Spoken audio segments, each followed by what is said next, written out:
में कुछ प्रॉब्लम होती है तो मैं वीडियो ऑन नहीं कर सकता हूँ। एक ऐसी चीज बनाओ जिसे सुनने और देखने पर मजा आए।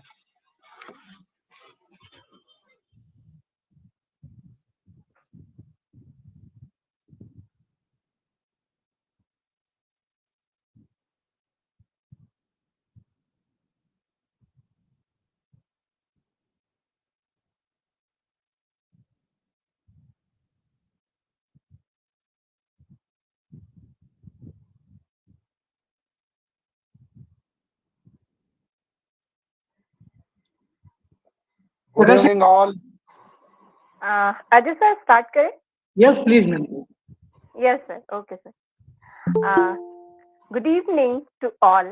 A very warm welcome to all dignitaries, Chairman and CEO, Dr. Saurabh Jain, sir, Chief Managing Director, Dr. Professor Ashok Kumar Gupta, sir, President RFI, Dr. Reshu Jain, ma'am, Central India Board, President, Central India Board, Dr. Ajay Jain, sir, National Convener, Dr. Rajat Sharma, sir, our today's expert, Dr. Jyoti Patil, ma'am, and RFI members, officers and technical team, and dear participants. I, Dr. Prakashini Tiwari, World Virtual Conference Forum, Research Foundation of India, welcome to all our FDP on Net Accreditation Framework and overview in respect of new guidelines.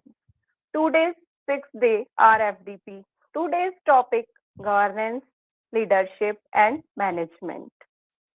Now, I would like to introduce you all with our today's session guest expert, Dr. Jyoti Patil, ma'am. She is presently principal Renuka College of Arts, Nagpur, Maharashtra. She did MA English, LLB, DET, PhD, Doctorate of Literature honors. She has 33 years of vast experience of teaching and administrative fields. She has PhD supervisor, Nagpur University, PhD external examiner in 5 universities, external expert, academic and administrative audit. NAAC SR, National Assessment and Accreditation Council, Bangalore. Executive Member, Associations of Indian College Principals. Executive Member, Center of Literary Interaction and Creativity. Review and refresh for 2 international literary journals. International journals of multidisciplinary approaches and studies, and various local journals. Keynote speaker, plenary speaker, and chairpersons at various national and international conferences. Ma'am has been awarded by state level Adarsh Shikshak Puraskar by Maharashtra Teacher Council in 2009. National level awards Indrani Jagjeevan Ram Rashtriya Samman Padak in 2010. State level Shikshak Ratna Puraskar in 2011.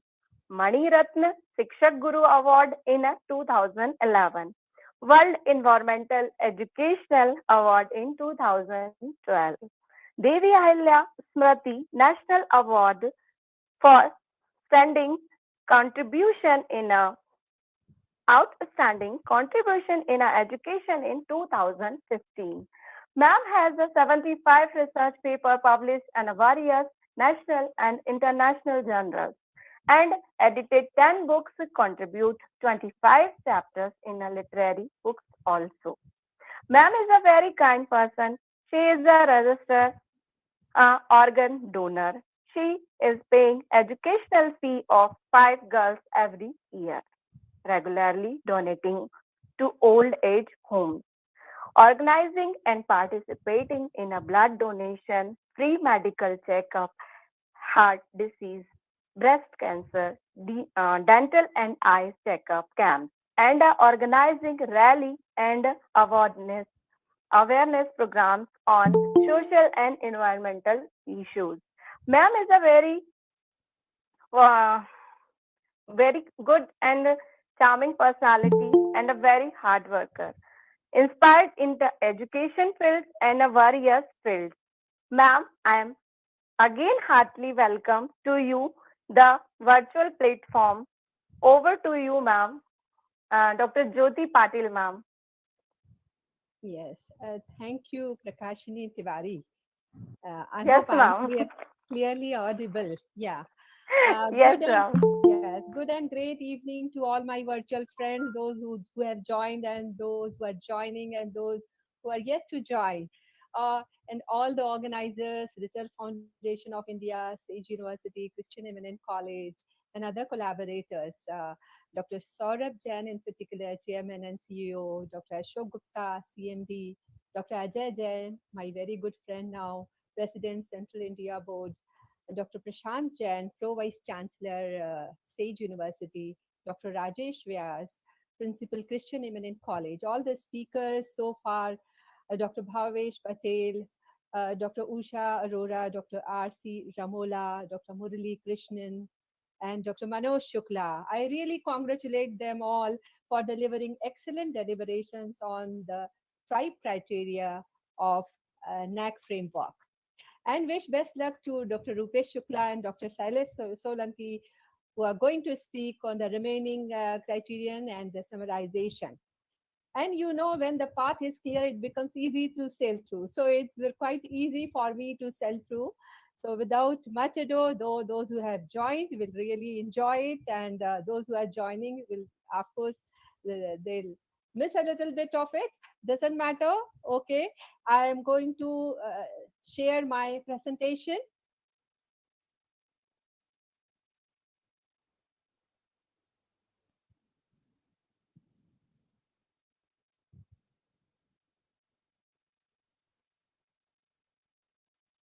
Yes, is it visible? Is it visible? Yes, ma'am. Yeah, it takes a little bit time. Yeah, this is my title slide. You can see it, the topic of your 9-day faculty development program, and the topic of it, NAAC accreditation framework, and overview in respect of new guidelines. Most of us must be aware of most of the things. Yeah, so that is making my job a little bit challenging. Alvin Toffler, in his book Future Shock, has rightly pointed out that if you don't have a strategy, you will be a part of someone else's strategy. Toffler actually published his book, Future Shock, in which he divided the human race development into three civilization waves. The first wave, agrarian revolution; the second wave, industrial revolution; the third wave, information revolution. Now we talk about the fourth wave, 4.0 industry. And as the new education policy has come up, we talk about India 4.0 education. So 4.0 industry, intelligent industrial revolution, that is automation, real-time data, machine learning, and artificial intelligence. Alvin Toffler also added, the illiterate of 21st century will not be those who cannot read and write, but those who cannot learn, unlearn, and relearn. So here we have to learn something, unlearn something, and relearn something. And it is said that people's participation is the essence of all good governance. Governance and leadership plays a very, very important and crucial role in the quality culture of the HEIs. HEIs, higher education institutions, on which NAAC has put a special emphasis. So let's begin with it. This is the assessment process. You can blame me that again, madam is showing the same slides which the previous speakers have already talked about. You see, Arthur C. Clarke has said that two possibilities exist. Either we are alone in the universe or we are not. Both are equally terrifying. And here we have two choices, qualitative metrics and quantitative metrics. And both are equally challenging. The criteria-based assessment forms the backbone of ANA process. ANA process, assessment and accreditation process of NAAC. The 7 criteria represent the core functions and activities of an HAI. in the revised framework, not only the academic and administrative aspects of institutional functioning, but also the emerging issues have been included. Under each criterion, a few key indicators are identified. These key indicators, KIs, are further delineated as metrics which actually elicit responses from the HEIs. Okay, and here, if I what I'm showing it to you, you know that we have four categories of institutions, general institutions these days, and university, autonomous, and UG, PG colleges have same criteria, 7 criteria. But the key indicators are a little bit here varying in UG and PG college, where we have most of these key indicators missing in UG colleges are actually from research, research, innovation, and extension. Okay, where they have relaxed UG colleges from this promotion of research and facilities, then innovative ecosystem and consultancy. But PG college has not been relaxed from innovative ecosystem. Okay, that's why it is 32. And then across this, out of this, if we take criteria as the unit, okay, the key indicators are main questions, and in these main questions, they are subdivided into QLM and QNM. QLM is actually descriptive type questions where you have to answer mostly 500 words, except in the last criterion where you have to answer in nearly 1,000 words. Okay, and quantitative metrics are actually the questions. Those are, you can say, short answer questions, that is very short answer questions, or objective type questions. So where you have to give only the details, the factual details. So these are the descriptions. If you belong to UG college, 35 QLM, that means NAAC peer team will come and judge you for just for these 35 QLM. Okay, and 58, the stricken of these things are actually the old. So in 2017 they have been included, but in 19 they have deleted it. They have changed it into 58 now. 35 and 58, 93 for UG colleges, and the PG college and UG college, they were already earlier they were not separated, but now it is separated, and they have 96, 36 and 60, 96. You can see that quantitative metrics are more in number, and this is actually, this will go as your written exam paper to NAAC. Okay, and then they will do the SGS. Okay, system generated score will be executed there, okay, through DVV process, as many of my friends have talked about DVV process. Okay, so I will not talk much about it. Okay, I'll push on, and here again you can see that same thing madam is telling, but let me tell you, I am going to add something more. I don't want to tell you about the distribution, but try to bring to your notice some curious facts that criterion 4, criterion 6, and criterion 7. 4 is infrastructure, learning resources, governance, leadership, and management, about which I'm going to talk, and institutional values and best practices. They have something in common. They have 100 weightage point across all these educational institutes, UG, PG, autonomous, and university educational institutes. So they have 100 weightage points, these three. Then you have this criterion as curricular aspects, the first one, okay, and the fifth one, they have 100 weightage point here for UGPG, but for your autonomous and university, they have 150. That is actually, here they have added curriculum design and development. For university and autonomous college, the 1 point they have, that 50 weightage point is more. They have added here curriculum design, which they have relaxed use UG and PG college from that. So in curricular aspect, four criterion are there. Okay, so and the fifth one, student support and progression, again has 100 weightage point, but here not for UG, PG, but autonomous and university. Your student support and progression has been given more stress and importance in UG and PG college. You can see here 140 and 130 respectively. Now we have these two, teaching, learning, and evaluation, TLE, and RIE, that is research, innovation, and extension. Here you can see that across all these educational institutions, we have a variation of 150 weightage points, 350 for UG, but 200 for universities. And just the opposite of is research, innovation, and extension. For UG college, they have relaxed a little bit, 110 and 250 for university. So this is the scenario. Now we will move further, okay, and we'll talk about my topic, criterion 6, governance, leadership, and management. And I always like to quote things. And here Shakespeare says, "Every man, give every man thy ear, but few thy voice." Here you have to listen to so many people, but see, you have to have a smart voice. Okay, listening is okay. So let's see what is that effective functioning or planning of an institution, which can be caused by the policies and practices. It has evolved in the matter of planning, human resources, recruitment, training, performance appraisal, financial management, and the overall role of leadership. Now, you can think that this is not of our area. You see, we as teachers don't really require to focus on governance and leadership. No, my dear friends, this criterion 6 is very important. It's the backbone of the HEI's organizational culture.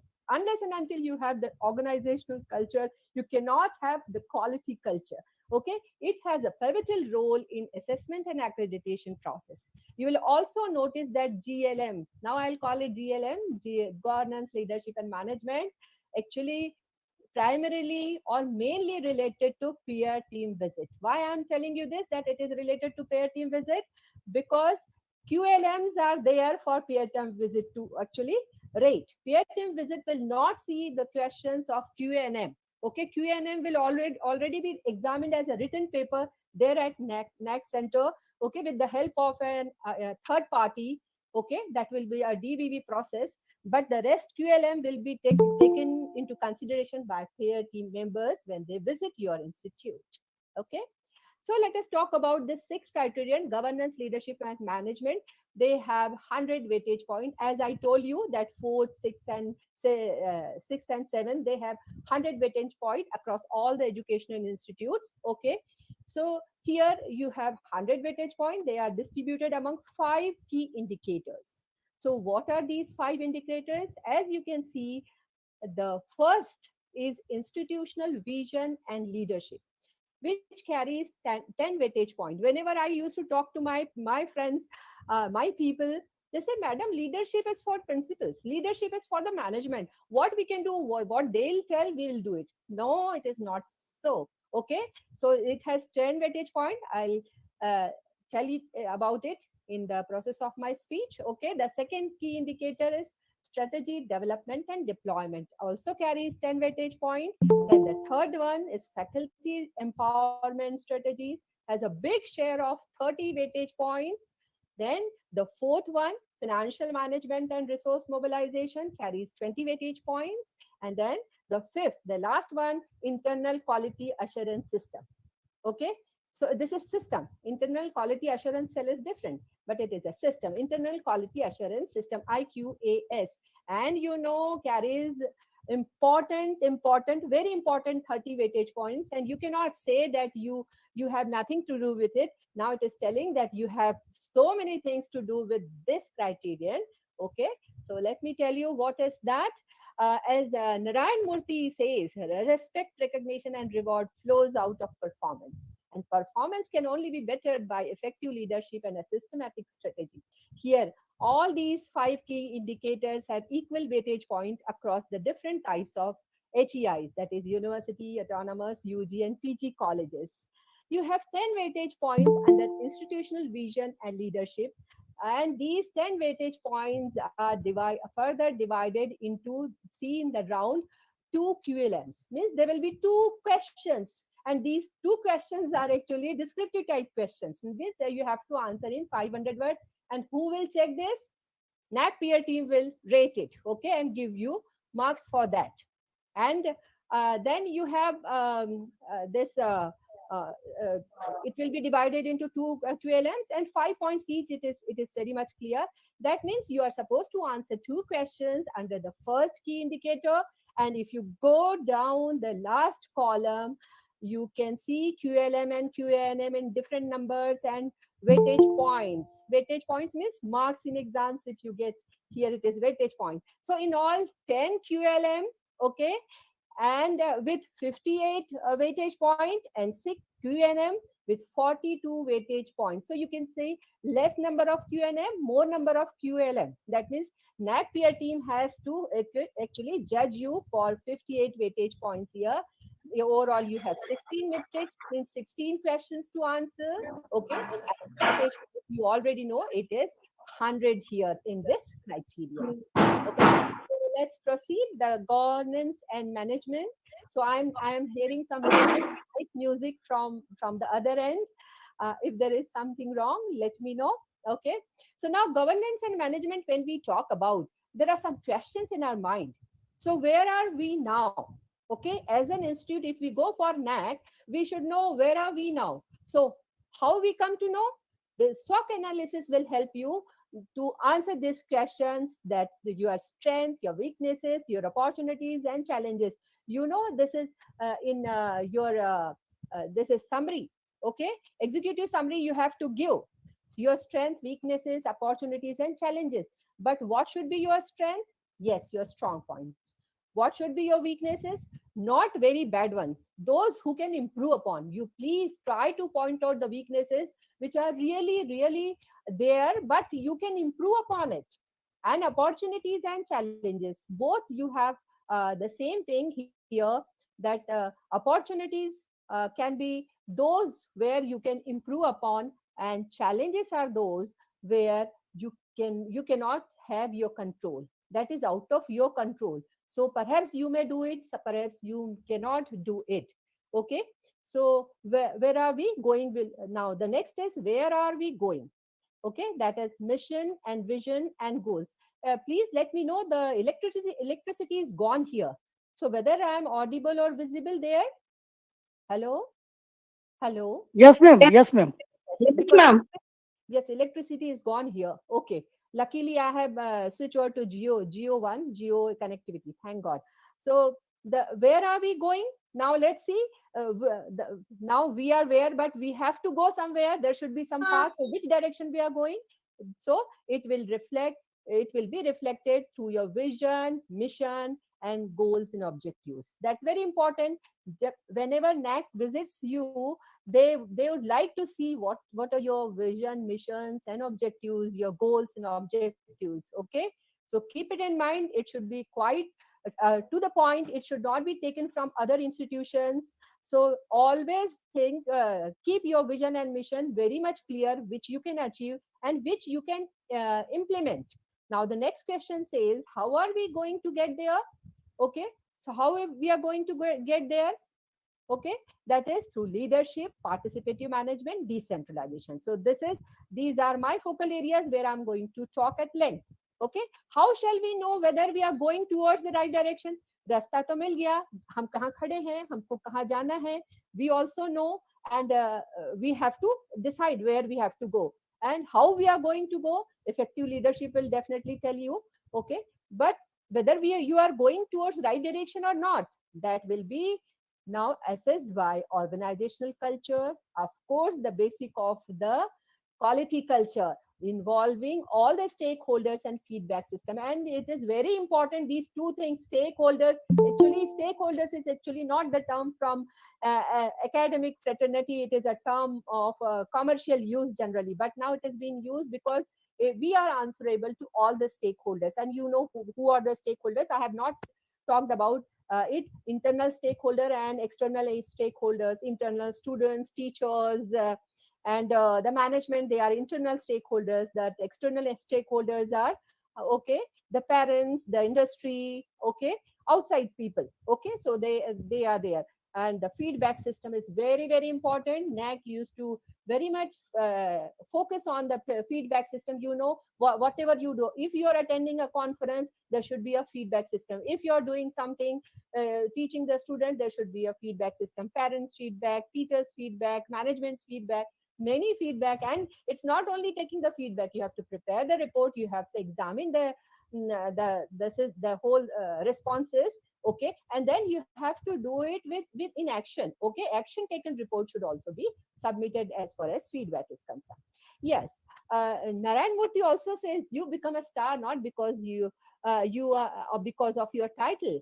You become a star because you are adding star value to your institution. If we are uh, attached to any institution, we should do for the sake of the institution, not for our own self. Okay, keep it in mind. So effective leadership by setting values and participative decision making process is the key, not only to achieve the vision, mission, and goals of the institution, but also in building the organizational culture. This is very important. Okay, the formal and informal arrangement in the institution is to coordinate the academic and administrative planning and implementation that reflects the institution's efforts in achieving its vision.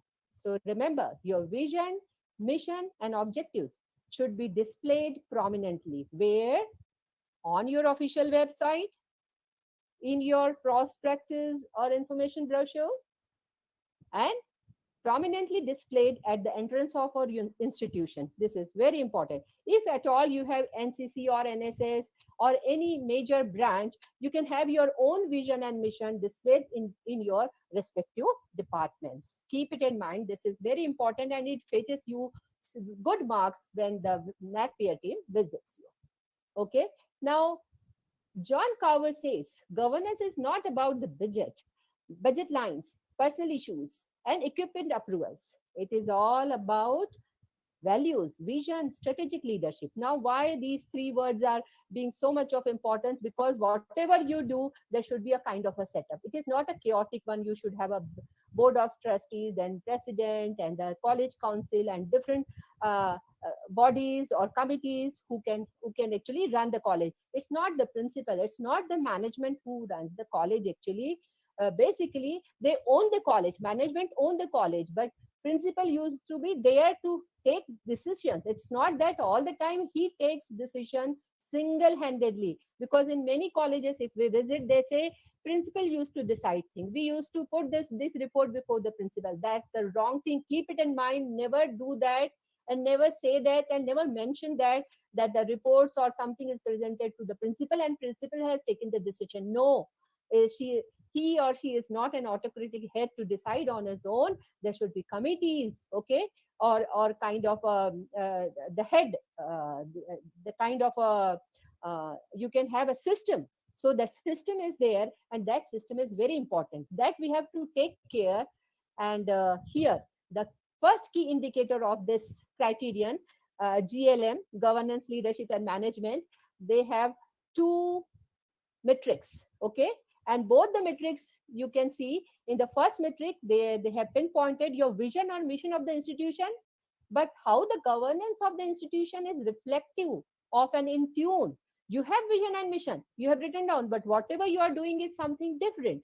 No, the governance of the institution should reflect your vision and mission. For that you have to keep in mind, and you have to answer it in 500 words, and NAAC peer team members will come and see to it whether it is really you are compliant, those things are compliant, okay, or vision and mission is being followed or not, okay. And the this is QLM, that means NAAC peer team will take care of it, 5 weightage points. And the second is the effective leadership is visible in various institutional practices such as decentralization and participative management. These two terms are very, very important. That actually makes the effective leadership. Effective leadership is not that he's a person with a hunter and making everybody to run around. No, it is distribution of duties. That is very important. And again, you have 5 weightage point here, QLM, 500 words answer you have to give. You have to give elaborative answers, okay. Vision without values can create monster minded, okay. Now describe the vision and mission statement. So you have vision and mission statement that should be described, okay. The here that 6.1, the first metric, okay, I have taken it now in detail. Vision and mission should be reflective of your whatever should reflect in your governance system. Describe the vision and mission statement of the institution on the nature of governance, perspective plans, and participation of teachers. Mind it, these three words: nature of governance, perspective plans, and participation of teachers in decision making bodies. So wherever those bodies are there, bodies will decide, not a single person. Neither management nor principal will decide single-handedly. Mind it. If they are doing, now you have to put your foot on that. Come on, it is not acceptable to NAAC. NAAC says there should be some body, there should be some committee that should decide it. Okay. So the vision statement is the policy statement of the institution, and it should always be short and to the point. As William Shakespeare says rightly, brevity is the soul of wit. When you should be very, very actually to the point and precise. Vision statement is not normally changed for a long period of time. You can take it for at least 10 years, but it is advisable that you should review it time to time. A vision statement is meant to be clear, definitive, and definitive statement, and what an organization wants to accomplish, and what the world will look like once they have accomplished the mission. Vision statement focuses on tomorrow and what an organization wants to ultimately become.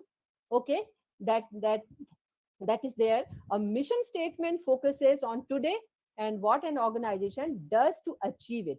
So it is something, a goal kind of a thing. Okay, you have a target, and then what is the procedure for the target that will be reflected in mission. Both are vital in directing the goals. Okay, a mission statement is short summary of an organization's core, purpose, focus, and aims. And this usually is comprised of brief description of what the organization does and its key objectives. While vision is a destination, mission is a path. This I have already told you. And vision is where you want to go, and mission is how you want to reach the goal. Okay, vision is a concept, mission is a game plan. And the rest of the things is there, the file description, what you have to give, the documents there. Okay, so I will not focus much on that.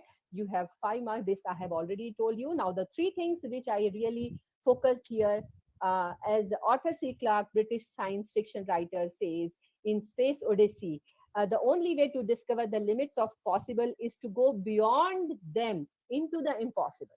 Okay, sometimes we think that it is impossible, you see, but one day you find that impossible is achieved. And now it is in NEP 2020, people say it is next to impossible, it will never happen. But let's see, after 5 years, people may say it may happen. Okay, it may be done, and perhaps it may be possible one day. Okay, how these 3 areas, nature of governance, perspective plan, participation of the teachers in decision making bodies, these 3 things are reflected in the vision and mission, have to be delineated here. So what is your nature of governance? What perspective plan you're taking? You must be having the question, what is the perspective plan? Okay, I'm going to talk about it as well. Okay, and teachers' participation is very important in most of the bodies. Without teachers, you cannot have any bodies of the HEIs. In all the HEIs, teachers should be there. It's not only the management or principal or somebody else from outside will decide for the college. Nothing. Okay, nothing doing. It is wrong. Okay. Now here I have taken one example of NAAC itself. That Mark Falkfelder says that to be successful, you have to have quantity of quality. And here, to get good NAAC grades, we should have quantum of quantity as well as quality. And NAAC has emphasized on quality. Quality refers to degree of excellence. Okay, a quality culture is the organizational capabilities. I told you, quality culture is nothing but organizational, okay, culture. It's habits and beliefs, okay, and that enables it to design and deliver products and services that can meet the needs and be successful over the long term.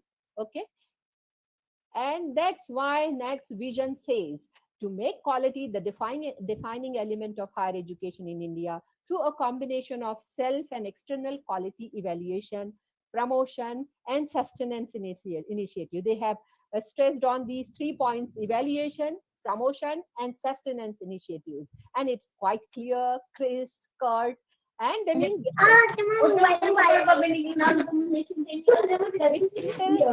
and settle, no mincing of words. Now I'm hearing some music on that side. Yeah, nice. I have a very nice music and yes, a relaxation. Okay, so IQAC has its vision, okay, to ensure quality culture as the prime concern of higher educational institutions through institutionalizing and internalizing all the initiatives taken with internal and external support. Internal and external support, these two things are very, very important. The NAAC continues with its focus on quality culture of the institution in terms of quality initiative, quality sustenance, and quality enhancement. Whatever you have started, okay, that you have to sustain and you have to enhance. So you have to be very progressive as reflected in your vision, organization, operations, and the processes. So this is next vision I have taken. Now vision actually takes you to the mission, as I have already told you about vision and mission in detail. Mission statement of NAAC says to arrange for the periodic assessment and accreditation. Okay, focus is there for periodic assessment, then creating a academic environment, and then uh, self evaluation that we are doing. Writing SSR is actually a kind of a self evaluation, accountability, autonomy. New things we include, then quality related and research activities and consultancy and training program. And the last is quality evaluation, promotion, and sustenance. These three things. So in this manner, they have nicely put their mission. The things are very much clear in next. So we should have a vision and mission like this. If we don't have, we have to think again about it. And these are based on the core values. You should have some basic core values or value framework. Okay, on that value framework, you have your vision as well as mission. Okay, are written down. Now here the core values of NAAC is given here. You know about it: national development, and then global competencies, value system, use of technology, and quest for excellence. These five pronged core values NAAC has decided for it. This value system is very imperative to employ proper skill development in face of cultural pluralities and diversities. The student should imbibe proper value commensurate with social, cultural, economic, and environmental realities at the local, national, and university levels. Values like truthfulness and righteousness should be inculcated.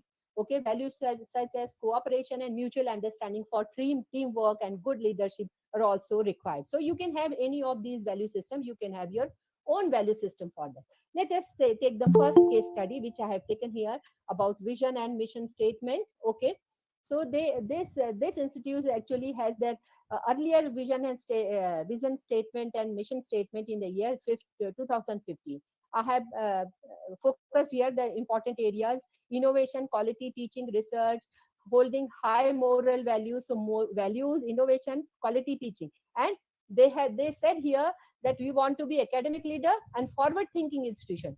So what they have missed here, okay, the end users, where are the students? There you want to become an institution reputed, but through whom you are going to actually progress, that is, it is very impressive, but keep it in always mind that who are the end user, who will be the persons who get been benefited or profited by your action. And mission statement as per this vision statement is given, and they say inclusiveness, integrity, innovation, creativity, quality, and industry sponsored projects, internship, various guest lectures, technical, okay, teamwork, skills in students. So in this manner, they have written down their mission statement. They thought that there is something lacking. It's a very reputed institute. So they then have a committee and they decided to change it. You see, as Alvin Toffler says, that change is not merely necessary to life, it is life. So we have to change and see how early they change. In 15, they have that vision and mission. In 2018 only, they considered that it should be changed. So the revised mission here, vision is, this is this diversity, value added education, research leading to sustainable innovations and transforming learners into leaders. So now they have included learners here. This is very important. So becoming a premier academic institution by having these things and producing these things, this is very important in vision. And this was the earlier one where they have innovation and this thing. Okay, to compare these things, I put that earlier vision also. And then you have mission statement. So mission statement, the earlier mission statement is here, and And now the changes they have made is, they said they will strive for academic excellence, knowledge enhancement, critical thinking capability. See, very nice thing they have, because they have focused on teaching learning pedagogies here. Okay, industry academia partnership, then making learners lifelong, okay, learners, okay, and technology enabled processing systems. So they have clearly demarcated it on the basis of the new revised, okay, vision statement. So this you have to think about. You can also discuss things, and you can also change if you have not, but it is actually been keeping in consideration of all the areas, all the bodies. Okay, the management is there to decide, because it is the management's first actually prerogative to change it. It is another case study. I will not take much of your time here. Leading institute they wanted to be. This is a very reputed institute of A plus. Okay, and leader they want to become leader. Again, they have missed one point. What I told you, the learners or the students, okay, they want to become they want the leadership in community service and nation building, but you have to be focused on the end product. That is very important. And mission, they talked about knowledge, skill, values, the teaching learning ambience, the research spirit, e-governance they talk about, that means technology, okay, and research and scholarship in the fifth one they have taken. Okay, so I'll proceed. I hope you understand it. Okay, so there you are not expected to write vision and mission. You have to tell that how your governance style is reflecting your vision and mission. Okay, so what your vision and mission is all about. The vision and mission of the college is to provide holistic learning to the students. Okay, and then promote social inclusiveness and social empowerment. Empowerment is very important, and ultimately the focus should be quality and access in education. That is important. And the very important thing is, the management plays a very important role, enlightened role here. Their involvement, their collaboration with all the stakeholders. It is very, and that forms the organizational culture. Okay, on the basis of individual autonomy, shared responsibility, and cooperative function. So effective leadership actually covers all these things. It's not single person who will decide. Individual autonomy, students will be free to do certain things, teachers should be free to do certain things, and shared responsibility, they should do something with the team, with as a teamwork. Okay, and cooperative functioning is very important. Now the second one, the second matrix was, that is effective leadership, where he talked about decentralization and participative management. You know, it is for 5 QLM. Okay, so when we talk about these, just a minute. Yeah, yes. Whenever we talk about the policy of decentralization, means the governance power is not in one hand. I told you, principle is not the supreme power. The power is distributed and responsibility shared at different levels. So everyone's participation and contribution becomes important. So what is the policy of decentralization? That includes process of collective decision making. Okay, participative management, role of head of departments, role of faculty members, role of students representative. So in all the, now these days you must have seen in most of the committees, students are also the part of it. And even IQAC or your apex body, they need the students part, not only students participation, they say alumni members should also be there. Okay, so they should also be given preference. I will talk to you about it later. Okay, so what is this participative management? Okay, it refers to an open form of management where employees are actively involved in institutional decision making process, and this amounts to effective leadership. Abhi samajh mein aa gaya, effective leadership is not that leader with a hunter. Okay, it is something giving participation to everybody. It is a dispersed kind of decentralized objective of decentralization. That's why it includes development of managerial personnel, effective control, supervision, flexibility, okay, which motivates and boosts morale, prompt decision making, okay, reduces burden on the top management. Okay, for that you have to give incentives also. You have to give them some means work and some applause and appreciation if they participate, if they participate in decision making. So that also reduces the burden of the top management. So here you can see that the leader is who is the true leader, who is taking all the people together. You cannot be a leader like this. Okay, you cannot be standing on the top and telling others to do. You have to do it alone. You have to lead. A leader should lead. Okay, then only he is a true leader. Now, this is an example of participative management. I have taken one example of a college where they decided to revise their vision and mission statement, and see how the participative management is clear here. It's on, they have written down on 17th, they have the meeting with the other college. Actually, they decided to change their vision and mission, and they have an MOU, okay, for that, with a very reputed college.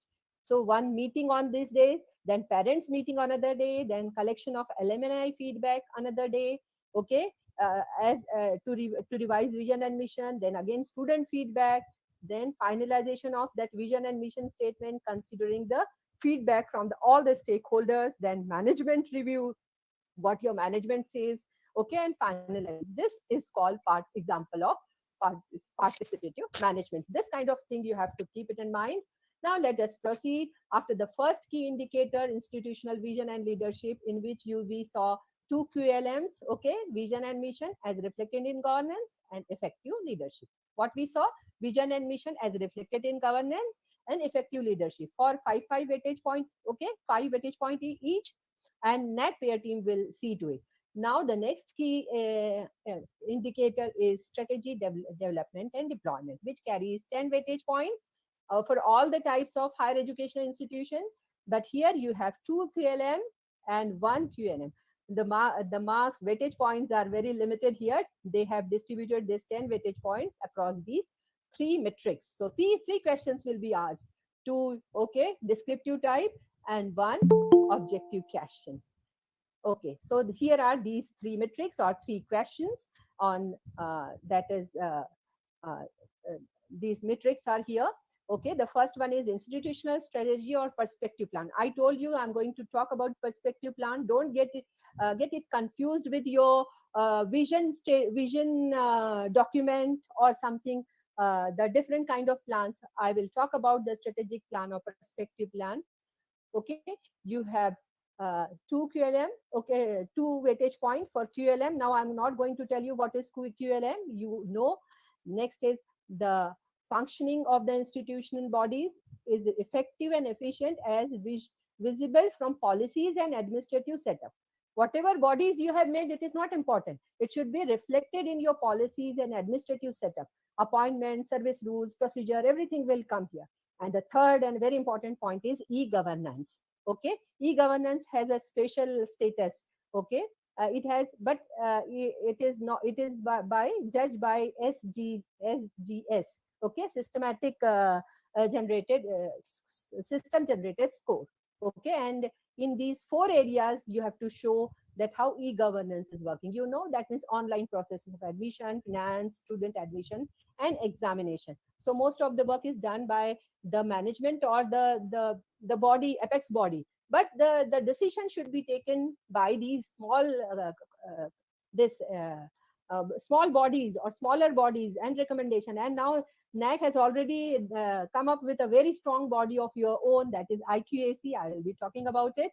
Okay, so 3 things here: perspective plan, then policies, and e-governance. That actually makes this strategy development and deployment of 10 weightage points. Let's see them one by one. Yes, it is a star. Now, what is the star? You must have heard even in the previous this thing, they talked about that you have a choice, that you can say this doesn't apply to us. This question is actually not relevant for our institute. So NAAC is very generous. They have come with an idea. Come on, you can opt out some questions. You can say that this question doesn't apply to us.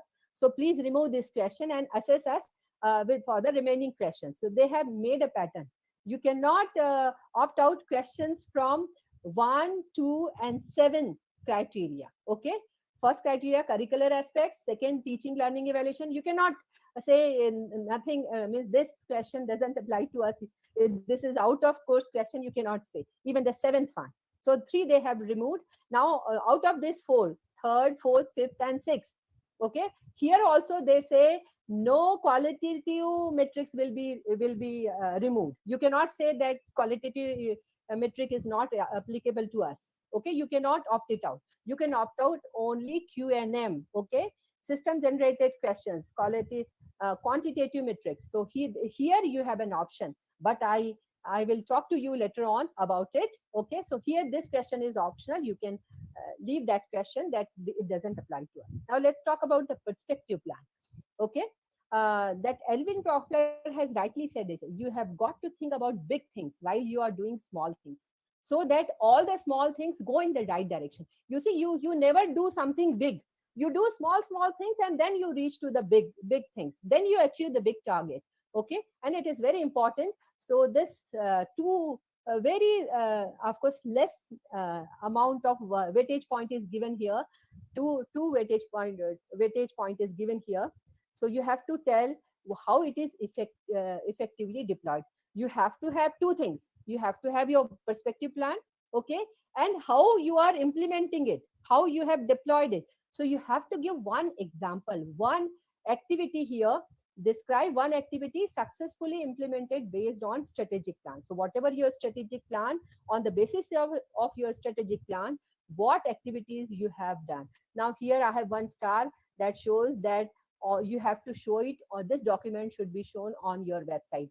I tell you, always keep your website updated. Always watch and see what is wrong in the website. You have to keep updating your website. This is a very important thing.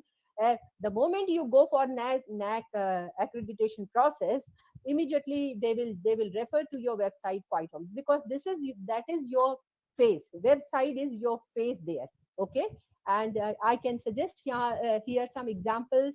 You can have industry connect as your one of your strategic plan. Okay, one activity, or research collaboration with some uh, Indian or foreign agencies, or some outreach programs. Okay, so that outreach program, you know that this is a practice of conducting local public awareness activities through targeted community interaction. I happened to visit one college, and they were rich about turmeric production.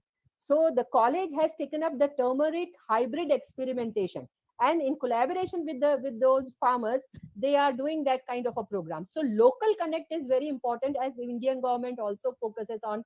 Okay, vocal for local. So this is there, and even NEP 2020 focuses that it should not be foreign models, but our local model should be highlighted. So this kind of activities can be taken. These are some examples I have taken. And perspective plan, that also I'll be telling you how it is done. So this is one strategic plan or perspective plan of a college. Okay, you can have columns as suggested: current status, action plan, timeline. Okay, and timeline, and responsibility. And under this, you may have accreditation from recognized bodies. Okay, they have taken it first.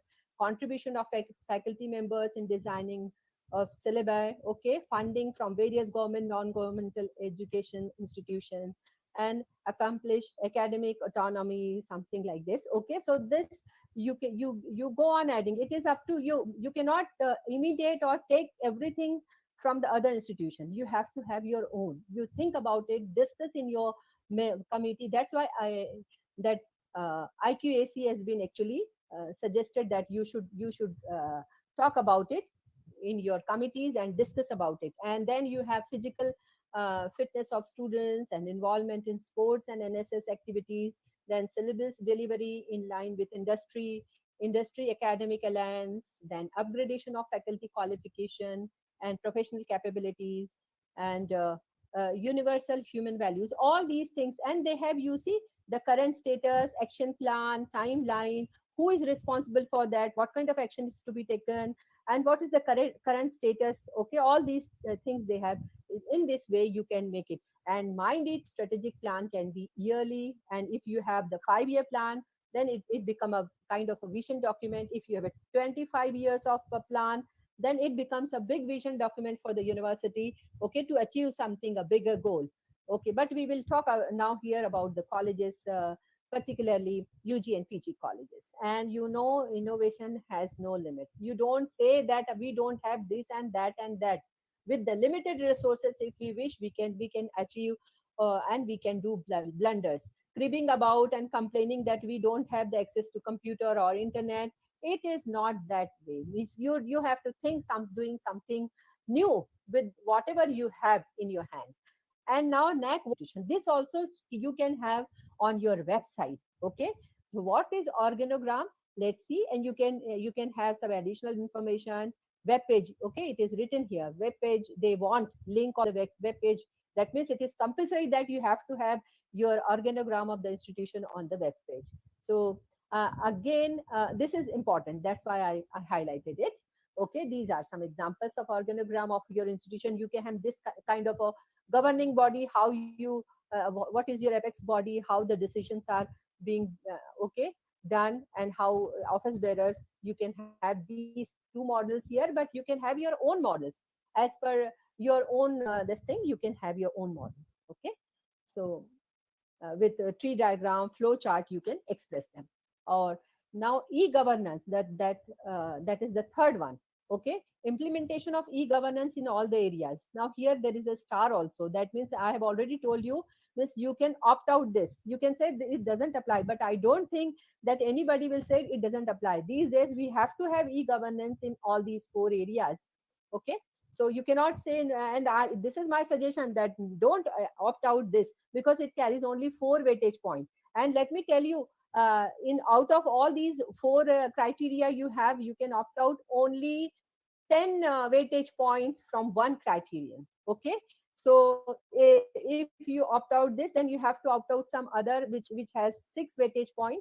Okay, so I will suggest it not to do that. Perhaps administration in quite now these days is online finances, and you have online system, office management system, admission and support, most of the things, and examinations are also being held online. So why to opt out this you I suggest not to opt out this. Okay, because we can get marks easily here. Now let's see what documents you need for this. Okay, name of the vendor where the institution purchased the ERP software. Okay, ERP, that means enterprise resource planning. You have to purchase the software. Institutional expenditure statement. Okay, expenditure, it should be incorporated in audited statement. It should be incorporated. It is very important under the head of e-governance implementation. Keep it in mind in audited statement. Mind it and write it down, so that if it is not reflected, then they'll ask you questions. Okay, and then ERP document with screenshot, okay, of the user interface. Then policy document or e-governance. So you have to prepare a policy document on e-governance. What kind of e-governance you want? So prepare a policy document for it. Okay, and annual e-governance report. And it is very important that there should be e-governance report, and it should be placed before the apex body of your college. In my state, it is CDC, College Development Committee. Okay, so it may be governing council also in autonomous colleges. So any apex body, they can place this report, okay, on the before the governing council. And who will prepare this e-governance report?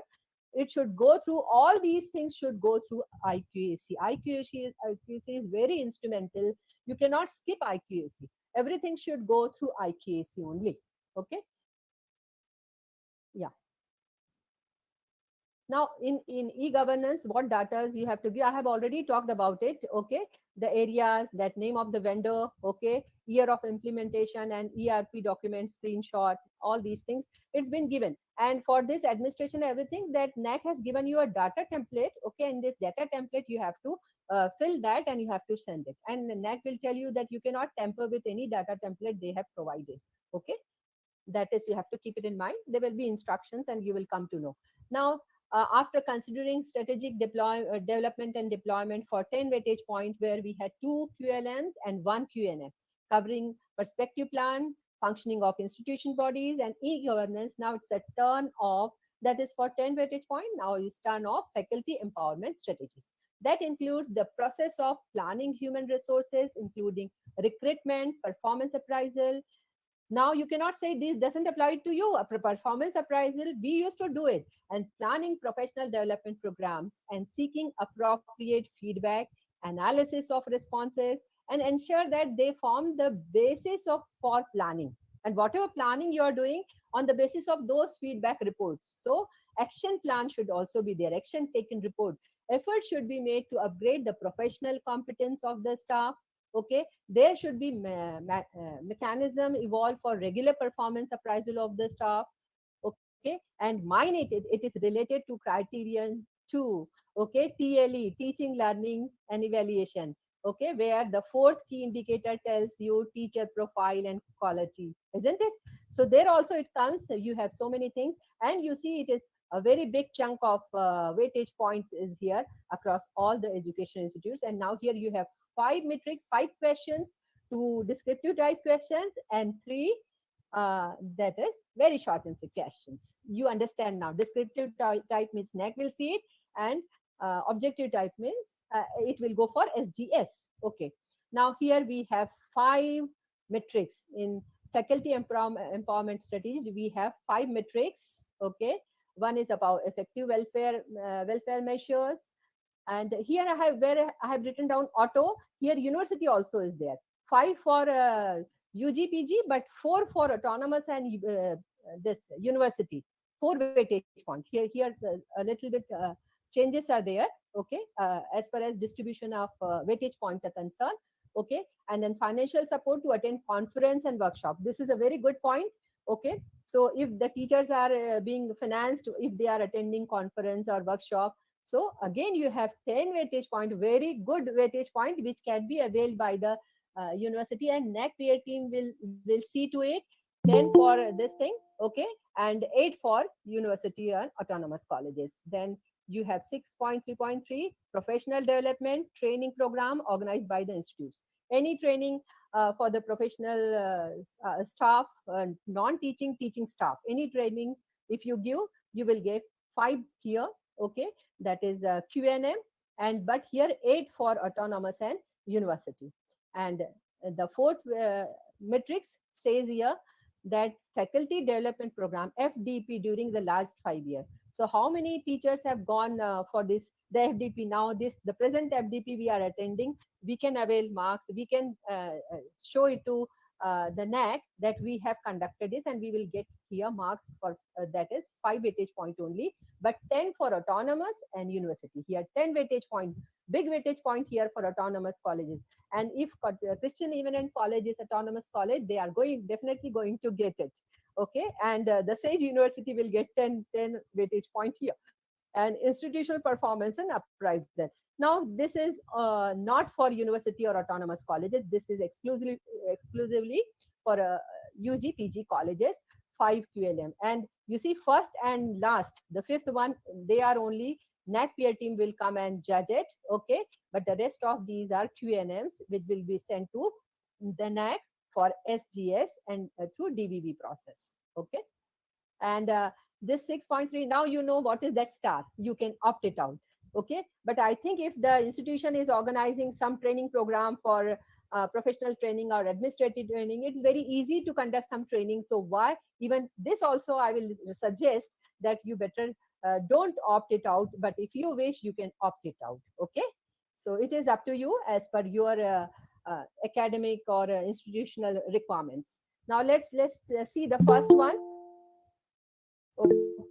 First one is effective welfare programs. So what effective welfare program for teaching as well as non-teaching? So here I have given some examples. You can have group and accident insurance, you have interest-free loan policy or medical subsidy, or you can have so many things. Okay, celebrating the birthdays or the awards of your employees if they are getting 70% above marks in their school or college exams, special actually scholarship or award if you constitute, that also comes here in effective welfare scheme. So you can think about it, but teachers cannot think. They can propose this thing to the apex body, and apex body should decide, but apex body should know that they will get here 5 weightage point if they do all these things for teachers as well as for non-teaching. Okay, so this is very important. You have to communicate to your management also, they will do that. And the next one is here about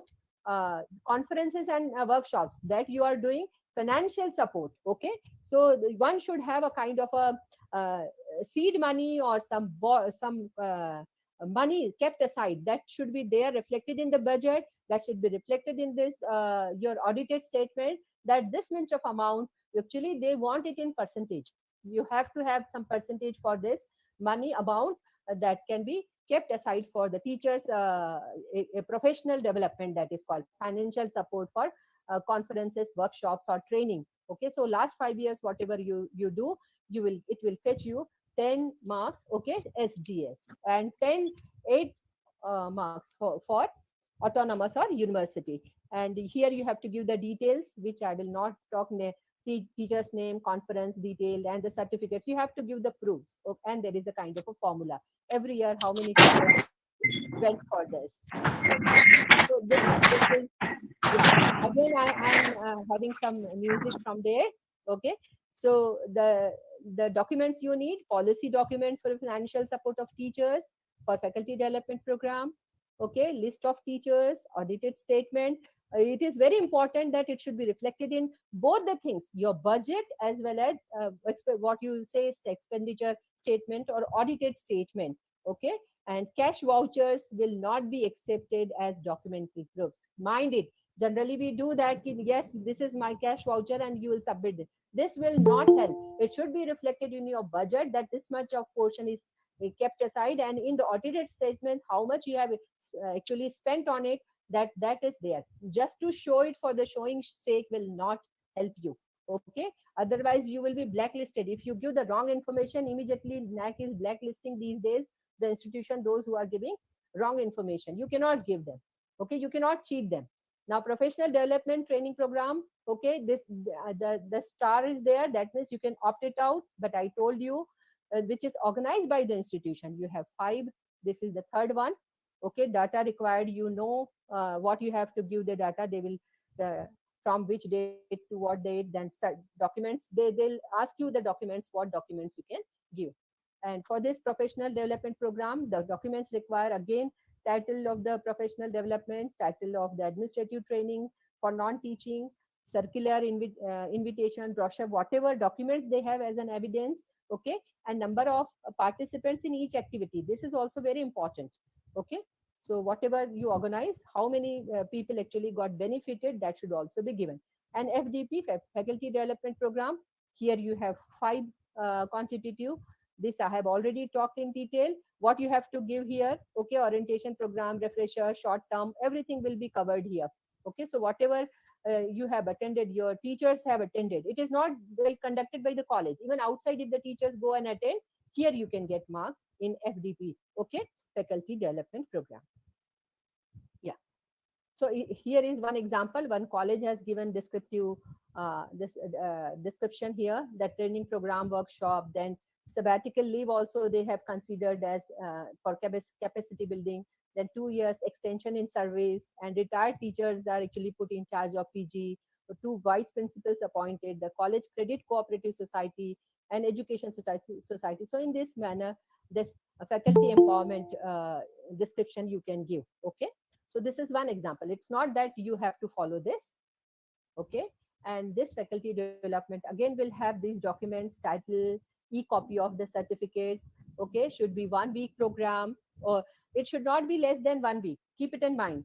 Any program should be 1 week, and 5 days are taken as 1 week program. But mind it, okay, because 6 and 7 days, Saturday, Sunday, some people have week off, so even 5 days can be taken as 1 week program.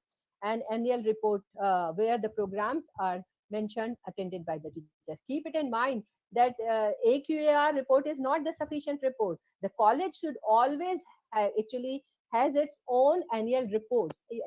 Annually they should prepare, and that should be presented through IQAC to the apex body. Okay, that is very important. This is the method. As Narayan Murthy has rightly said, the biggest instrument for improvement is feedback. Okay, so this performance appraisal system. Here, autonomous college and universities are not allotted any weightage point here, but UGPG college have 5 weightage point here. Here you have to give functioning status of performance appraisal, how you do your performance appraisal. It can be a kind of a CR, a kind of a pro forma developed by the college, given by the university, or given by the education government, UGC, whatever you have. that is, PBS, performance based appraisal system for API, academic performance indicator, or for the career advancement system. Generally you submit it for the placement or your promotion. So that also comes here and you can show it, but the system should be very much clear what the college adopts. Do they have their own system, and then they have the university system, and whether it is annually submitted or half yearly submitted, semester wise it is submitted, that you have to decide, and it should be there in a written form. Okay. And now comes the next one, as Narayan Murthy always used to say, the clear conscience is the softest pillow in the world. And in the financial management, what is needed is that soft pillow. After third key indicator, faculty empowerment strategy, which carries 30 weightage point, including 5 metrics, 2 QLM, and 3 QNMs. Now the fourth key indicator is financial management and resource mobilization, which carries 20 weightage point distributed among 3 metrics. Now 3 metrics you can see here, 2 QLM and 1 QNM. Okay. And let's see what is that. The management and resource mobilization should have annual budgeting, optimum utilization of finance, as well as mobilization of resources. They are the issues considered under this key indicator. Okay, there are established procedures and processes for planning and allocation of financial resources. The institution has to develop strategies for mobilizing resources, ensuring transparent and financial management of the institution. Okay, the income and expenditure of the institution are subjected to regular internal and external audit. Now you may have many questions on internal and external audit. Okay, so I'll answer your question. If you are not satisfied, I will okay, in the process of my speech I'll definitely talk about it. Again, this 4 key indicator has 3 metrics, and in these 3 metrics you can see, okay, internal external financial audits, okay, then grants received from government, non-governmental bodies. So grants received by governmental bodies are included in criterion 3, okay, which you have not included in criterion 3. Okay, research, innovation and extension, you can mention here. Okay, that is by non-governmental body, private bodies. Okay, and the third one, yes, mobilization of funds, and very importantly, optimal utilization of resources. So these 3-4 things will focus, and keep it in mind. Here also you have this option, and I think please. Yes, I have get some disturbance. Now this is for the 4th or 5th time I'm getting disturbance from your end, sir. Yes, sir. Should I conclude, sir? Should I conclude? Hello? Yes, I'm getting disturbance. Hello? You see, this star tells you that you can opt out. And I suggest, if you don't have any non-governmental aids, grants, you can definitely opt out for this. Okay. Sir, please, madam, Rakashini madam, if you are there, please see to it. Somebody is, there is some disturbance. I am getting some feedback. I have yeah. muted. Yes, yes, somebody is knocking and getting disturbed. Okay, doesn't matter. This is a part of online session that we have to have the snags and that's kind of a hitches. Now, internal and external financial audit. You see, external financial audit is mandatory for all the institutes. You are doing it, I am doing it, all the institutions are doing it. But NAAC wants that you should have internal audit as well.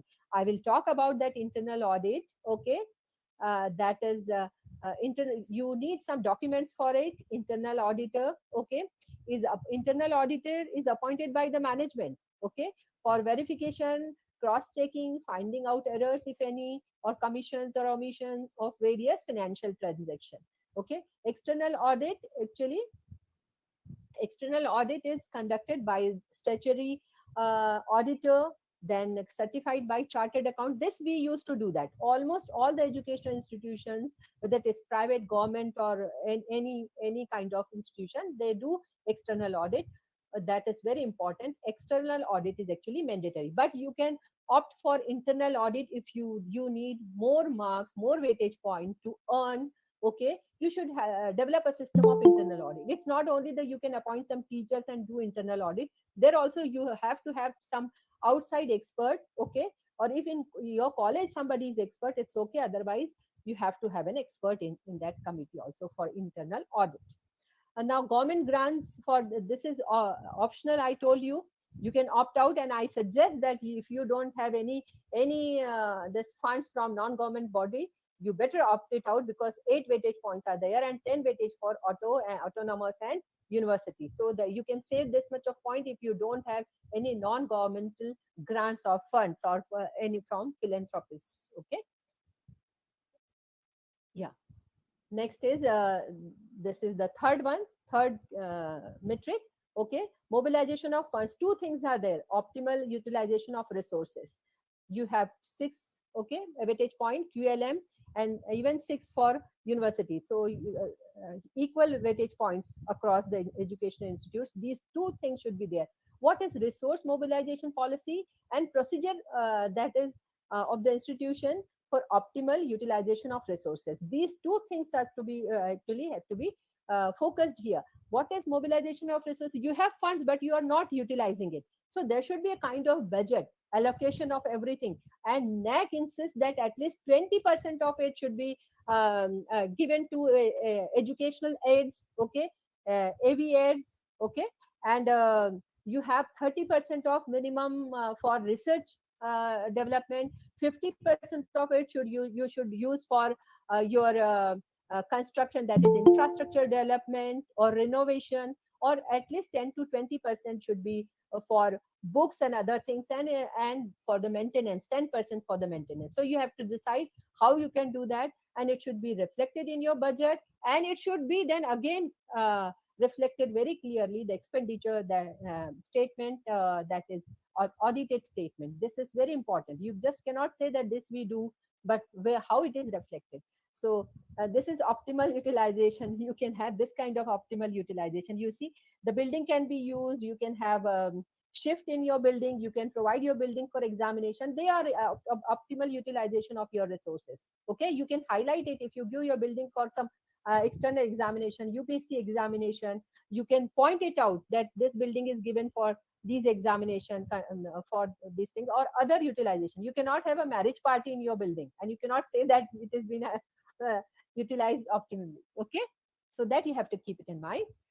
Then the last one, okay, internal quality assurance system.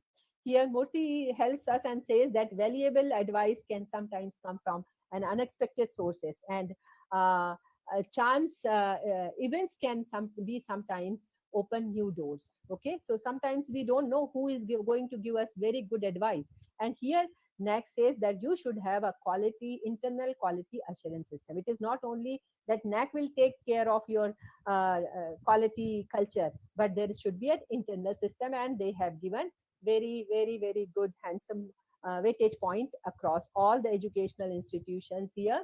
Okay, and you can see 3 metrics are here. 2 questions, that is 2 long answer questions, and 1 objective type questions, means 2 questions will be taken care of by NAAC team and 1 by SGS. Okay, so now when we talk about that internal quality assurance system of HEIs, they are self-regulated responsibilities of higher education institutions aimed at continuous improvement of quality and achieving academic excellence. The institution should have mechanisms for academic and administrative auditing. This is another auditing. Financial auditing is different. That is also internal and external.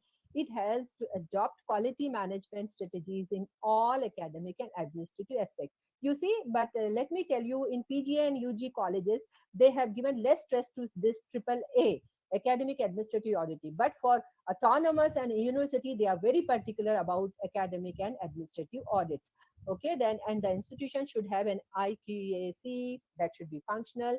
Okay, adopts a participatory approach in managing its provision. So when they come, this NAAC peer team will also make it confirm that whether your IQAC is functional or not, or only it is for the namesake, it's there, but the principal is taking the decision, or somebody else is taking the decision for the college. It will not work. If you do that, you will lose points. Okay, so mind it. This under this key indicator, the fifth key indicator, internal quality assurance system, you have 30 weightage points, and I'll go a little faster. Okay, then you will have IQAC, internal quality assurance cell, where you have 10 weightage, 10 qualitative weightage points. Then you have a teaching learning process, and all these methodologies and operations. Institution will review it periodically. Means IQAC should do this. This is a very important task of IQAC. So keep it in mind. If you don't do this, you will lose 10 marks here, 10 weightage point. And NAAC peer team will come and see how you review your teaching learning structure, your syllabi. Okay. And then quality assurance initiatives, and what initiative, what any special action IQAC has done. Okay. So regular meeting of your IQAC, feedback collected, analyzed, used for improvement. This is, I told you, only feedback will not do. You have to collect, you have to analyze, you have to prepare report, and you have to show action taken report. And collaborative quality initiative, okay, with other institution. If you are just like Christian College is doing it with Sage University and Research Foundation of India, definitely they can mention it here, and they will definitely get marks. Participation in NRF. NRF, okay, what is this? That is institutional, national institutional ranking framework. All the institutions should go through it. Okay. In August, perhaps they open their site. You type in Google and find out the information about NRIF. It is not that you cannot participate. It is for all the institutions across India. So you can also, you have to get registered, and you have to give some initial information. Then they will give you a time. Okay, then you can go for the next step, and you can fill it. It doesn't need any money. So please, everybody should do it, should go in for, perhaps in August they do it, or September, October, they give you some platform to fill. Okay, all the details to fill. And then later on, perhaps by December, they used to declare, okay, then the rating of the institution. So many reputed institutions used to boast that they got NRIF 100 within 100 ranking. Okay, so you can also boast for this. Okay, any other quality audit, any other audit, if you have done national, international, international agencies like ISO certification, NBA, this also. If you have done all these four, you will get 10 weightage point. And if you lack any of it, you will get less naturally. Okay. So there should be a data template. SGS will take care of it. So I request you that you try to comply all these fours. Okay. Even you can go for ISO. So these days, ISO certification is not very costly. Some Delhi institutions are after you, and they do it in 10,000 or 15,000. But you have to check the authenticity of that ISO certification. That is very important. Okay. And now that internal quality assurance cell, if you have, so what you should do this, okay, this I have already told you. You have to describe 2 practices of that IQAC initiative. Okay, here I have given you some examples that you can incorporate as your best practices, but it is your, this is only suggestive. Okay, you can have internal audit, academic audit, you can have green audit. Okay, a complete different session can be taken for green audit, gender audit. Okay, publication of college journal if you have, MOU with any NGO if you have for industrial work experience or internship. These 2 certain things are here that you can incorporate. You can have many more things. So this is only suggestive. So these kinds of practices IQAC can say, but they have to upload all the documents which will show that they are doing it. Okay. So green audit is not that somebody comes, some agency comes and gives you only this thing, or you do it internally. It is some, you have to do it through agency. Actually, it is the green audit is a process of assessing the environmental impact of an organization. Okay, and project, products, and gender audit is also there. And gender audit is actually a kind of a tool that show to promote organizational learning as an individual, work unit, organizational level. Okay, how effectively you maintain that gender sensitivity, that is important. Okay, gender equity or gender sensitivity. So I'm not going to focus much on that, but yes, green audit, there are some agencies, as in the previous one also I have shown Spectro, India Mart, Green Mentors. These are some, these are not, they have not given me money to tell their names. You can have any other agencies, but you should have an outside agency if you want to go for a green audit. Okay, green campus or green audit. Recently, our government of India has done something of district green certification for each district institution. And recently they have awarded one to Raisoni group of institution, that green, and the kind of process they have, the tree plantation, water conservation, waste management, paperless, alternative energy, that is solar energy, okay, mapping of biodiversity. And you see here carbon footprints and carbon this thing, all these things are actually taken into consideration. So that agency does it, you have to have uh, done from them, and they take money. This is a central university which has prepared a report. This kind of report will not be acceptable by NAAC, keep it in mind.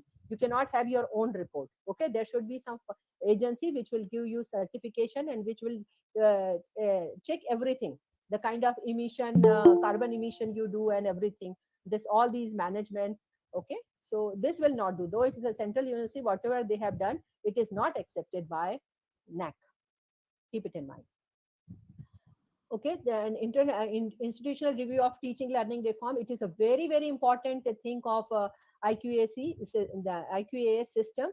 Okay, you have to give two examples, what new teaching learning reforms you have done. I have given some examples here. You can have online practice exam, you can have create class blogs, peer group learning initiative, use mobile app for mentoring and guidance, blended learning, flipped class. There are many more. Okay, so some examples I have given which you can show. Okay, uh, here, and blended learning, that is mixing of different learning environment. Okay, traditional learning, face-to-face learning. Okay, methods with modern computer mediated learning, flipped classroom. That is instructional strategy, and a type of blended learning focused on students engagement and active learning. So 10 weightage points, this is very important, you cannot avoid it. Okay, that peer team will come and you have to have it. If you don't have it, it will have a very wrong impression. So focus it and take it very seriously, that you have to fulfill all these and you have to give two examples here. Okay, and yes, and sometimes this is kind of a thing we get. We are very much computer savvy and we tell them to take notes and how they take it. Okay. Now the next one is about quality assurance initiative. What quality assurance initiative IQAC has taken? So regular meeting of IQAC is very important, and these three things are very important. That collaborative initiative. Now here you can be with collaboration with other institutes. This I have already talked, NRIF and ISO certification or NBA. This also you can work for and you can get these marks very easily. NRIF, NBA, ISO.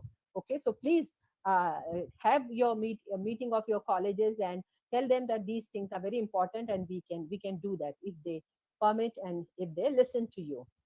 Yes, and here the data you require. Let me tell you that please, you can have all these things initiative, but this AQAR, okay, the report, annual report, okay, that is actually the mandatory thing for IQAC, but annual report of the college should be there, and it should be AQAR should be a part of your annual report, which should be placed before the apex body or college development committee, as we used to call it. Okay, this is very important, and some initiative I have suggested that you can have as quality assurance initiative, ICT program for teachers or non-teaching student seminar on different areas, national level conference, and quality initiative for HEIs or other programs you can keep. Okay, so more I had suggested, it is only suggestive, you can have many more, you can think about new things. And then internal quality assurance, as IQAC is a very important nodal agency for quality things. Major academic administrative reforms will be done there only. Okay, all the goals and action plan will be, even strategic plan will be prepared by IQAC, keep it in mind. And it should always create a vibrant ecosystem. So the IQAC is a very very important body in the college working these days. And UGC has come up with new guidelines of IQAC, and even the AQR pattern is changed. It is more or less like SSR these days, and they have come up with this revised this thing version 1.0 in April 2020. So if you go for this AQAR is actually it. SSR, between two SSR, 4 AQAR should be submitted. Annual report should be submitted by IQAC. Otherwise, IQAC will not be taken as a functional IQAC. So it is very important. It's mandatory for IQAC. So this is IQAC's composition. Okay, chairman, head of the institution, teachers. There should be 3 to 8 teachers, one member from the management, few senior administrative officer. The number is not given here. One nominee each from local society, students, and alumni. So from local society, from students, and from alumni, you have to have one member each. Then you have one member each from employer, industrialist, or stakeholders. Any, it may be parents also. Okay, and one senior teacher who can be a coordinator or director of IQAC. So in all, you have to have 13 members, and maximum you can have 20 members in your IQAC. Okay, it's very important and very functional body, because IQAC will recommend all these things to the apex body. Okay, this will be the governance, that this will be the system. And here are some rules for this. It will be membership for 2 years, but it is not mandatory. You can be flexible. Okay, once in a year there should be a quarterly meeting should be there, and 2/3 is actually the quorum of the meeting.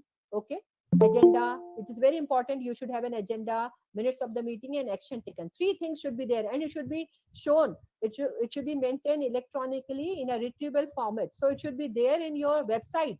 Okay, IQAC, there should be a tab, and it should be reflected that what was the agenda of the meeting, that what happened in the minutes, and what action taken has been actually decided there.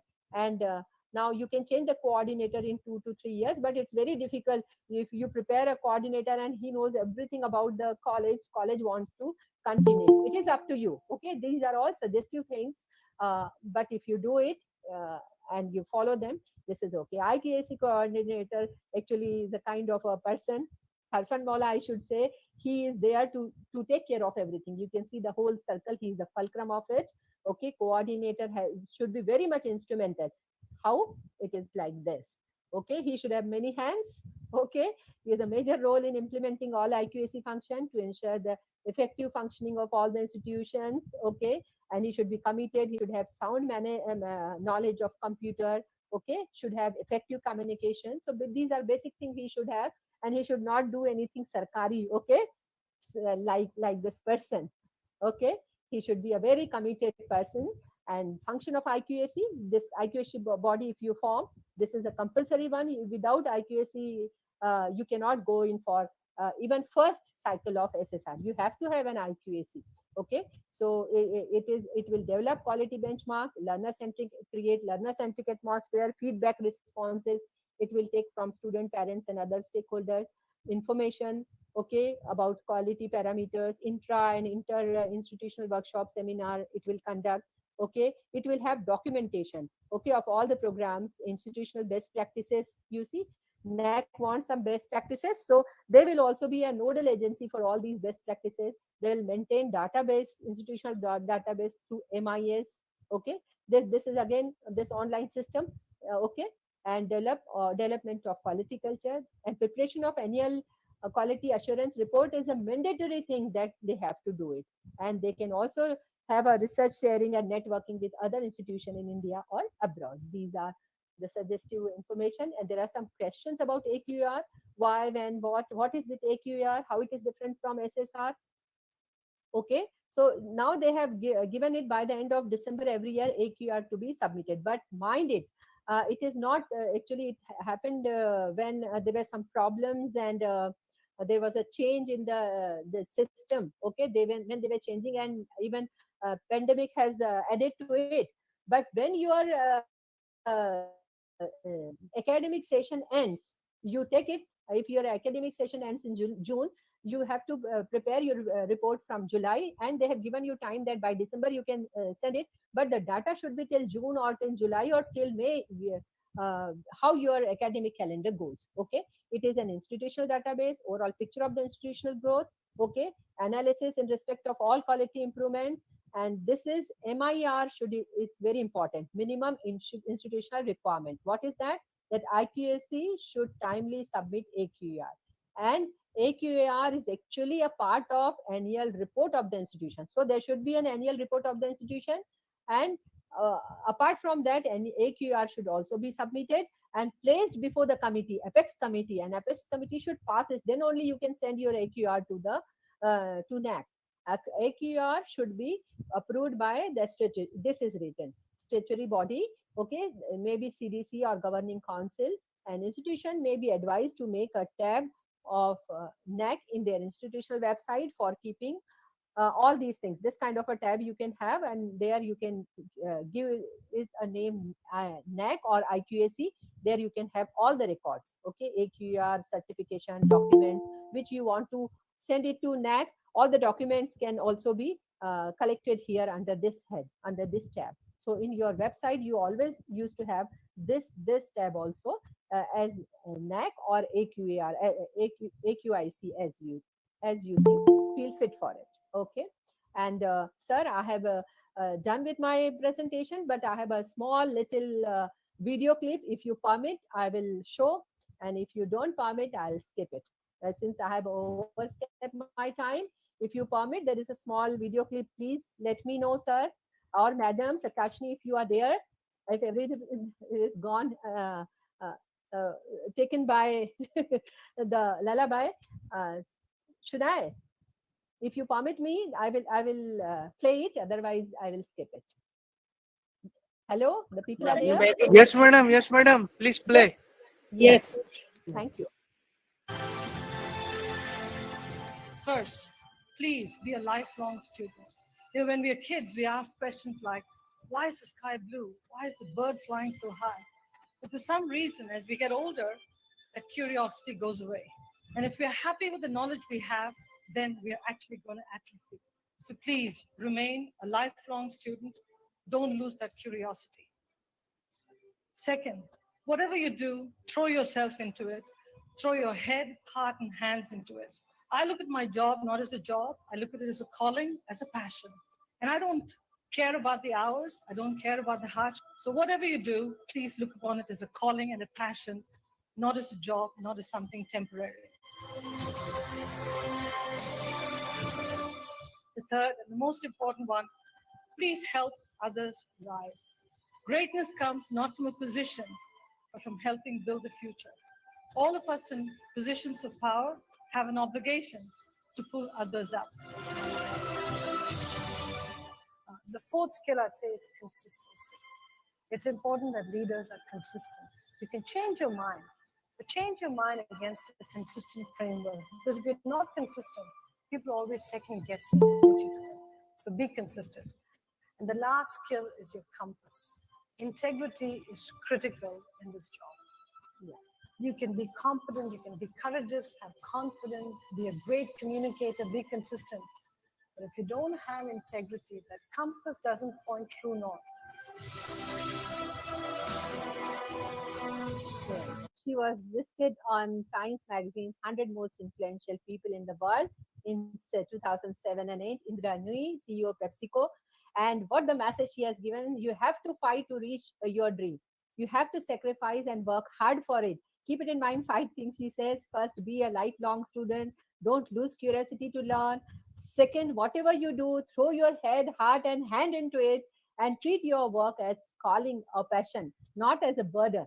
Okay, and help others to rise, pull them up. It is very important. And fourth, always she says, be consistent in your approach. You can change things, but you have to be constant and consistent.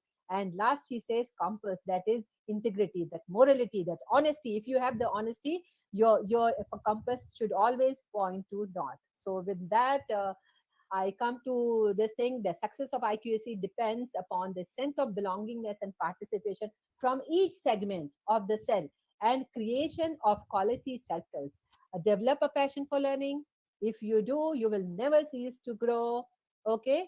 And 3 best things you can do: encourage instead of criticizing, understand instead of judging, and initiate instead of waiting. So this is my small advice to you. You don't compare yourself with others. Whatever you are unique. So that's why institutional vision is given that, and their situatedness and distinctiveness has been given importance. So don't feel that you don't have things. Okay, thank you for your patient listening, those who have listened and those who have participated. With that, I conclude. Perhaps I've overstepped your time. I'm really sorry.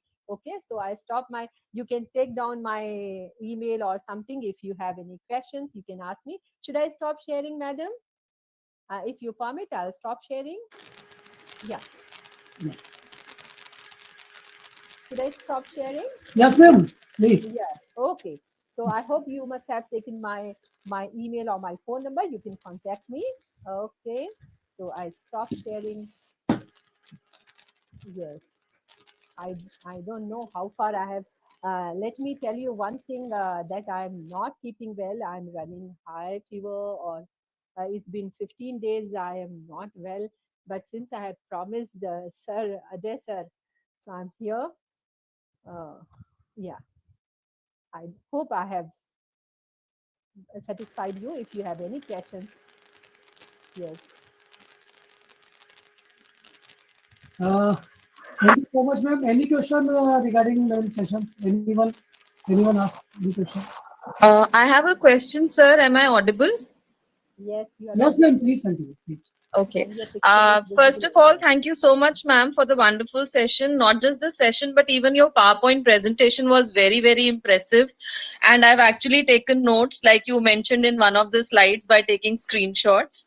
The session was really nice, ma'am. There is one question which is not just restricted to your session, but whatever we've been listening to for last 5 days. My question is that we'll be going in for our NAAC evaluation probably next year.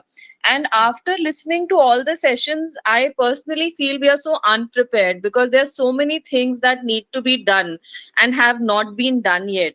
So, will it be a good move to go ahead with whatever best we can put forward, or prepare ourselves first and then go for NAC? So, that is a question that's coming to my mind now. I have a few questions for you. Yes, ma'am. Please tell me the status of your institute, whether you have gone for any next cycle, or this is it your first cycle? This is the first time, ma'am. Okay, this is your first time.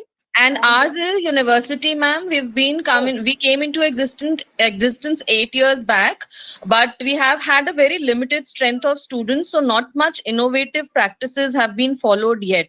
But after we have started gearing up for NAC and attending these kinds of sessions, we now know where the direction is, the way that we should head forward with. But still, at times, it's like we are not prepared for it yet. So, what would you suggest, ma'am? first of all, my focal area was about the UG and PG colleges in particular. For universities, certain parameters are different, and certain parameters are very strict, and they are very particular as far as research areas are concerned. Research, consultancy, and that is ecosystem, innovative ecosystem. So for that. You can go through it, but for preparation of ssr is not just writing ssr, but you can see the areas that you have to work on that, achieve that level, and then go. So wait for your accreditation. If your state or your university is forcing it, that come on, you have to go through it, to tell them that this is the situation. We have to get up to the level, otherwise you will get a non accreditation status as well. Okay. No accreditation means C or D level, that is not really good, but I hope you will not get it. You must be having promising faculty members, but you see the activities which I told you, that is very important. Patent is very important, and care listed journal publications are very important. They are very particular about university. So if you tell, there may be some differentiation for university, these things, so that you can work on it. It is a general this kind of a thing. So I tried to cover all the educational institutes, but particularly for university and autonomous colleges, they are very particular and they are very strict about it. And it will be the infrastructure, the expectation of infrastructure will be different. Okay. And the 5 years activities, so it is all you have to collect the 5 years activities, and with geotagging and everything and documentation. I know that these days the universities, they have all online things. Okay. So as far as use of technology is concerned, perhaps you must be doing all those things, but the area of research will be a very important thing. And institutional vision and institutional distinctiveness, that you have to work on. So actually you have to work on all the areas. You have to have some sessions, and you, when you have IQAC, have meetings and discuss those things, and try to refer to other this thing ssr of other college, but you cannot copy them down. You have to have your own. You have to develop your own this thing areas where you are important, means where you can get marks. So my suggestion to you is you start preparing for it, continue doing your preparation till you are not prepared. SSR is not only writing the report, it is to improve. You have to initiate on various areas. Feedback system which is not been developed. So student feedback, then only student feedback, you have to have the analysis and you have to have the action taken. Okay, so all these things cannot be done in a month or so or in 6 months. It takes time. So go slow and tell your means management if you are not prepared yet prepared for that, because and you see other universities as well as compared, because some universities are really remarkable. We cannot judge them. We whenever we visit, we actually feel so means impressed, highly impressed, the way they function. They have innovative ecosystem, that innovative incubation system is there for them, and they have outcomes also, patents and other things. So that should be cannot be done in a day. Thank you so much, ma'am. Thanks a lot. I'm actually looking after the criteria that you discussed today. So I would be really glad if I can reach out to you through your mail and you can guide us with your expert knowledge, and probably we'll get through. I hope we will. I hope, yeah. Thank you, ma'am. Yes, yes. Ma'am? Yeah. Hello? Yes. Yeah. I am Dr. Diganta Kumar Phukan from Assam. Yes. I think one of the best sessions you have deliberated in here. All But speakers were wonderful. ma'am, I would like to know that you have mentioned here about the internal academic audit. Ma'am, can you identify any strategy for conducting the internal academic audit? I'll tell you, this academic audit is actually for universities. It is very important. And as far as my university is concerned, they have developed one system where we have to give 50,000 and then we have to get ourselves audited. Okay. But if you are what kind of institution, I don't know. I consider you as I'm from a college, UG college, ma'am. UG college. So you can have an internal audit, internal academic audit, but you can have experts from outside.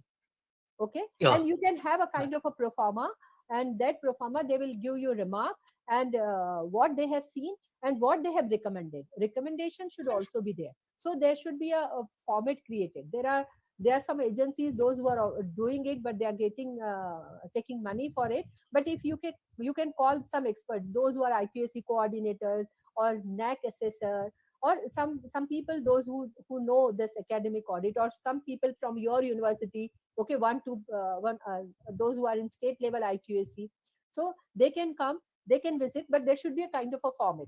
Okay, they can take that this kind of infrastructure is there, the teaching faculty, the research and all these things. So in this manner you can have, but they should have a report of it, report in which recommendation should also be there. This report should be uploaded as internal audit. Okay, and every year. Thank you very much.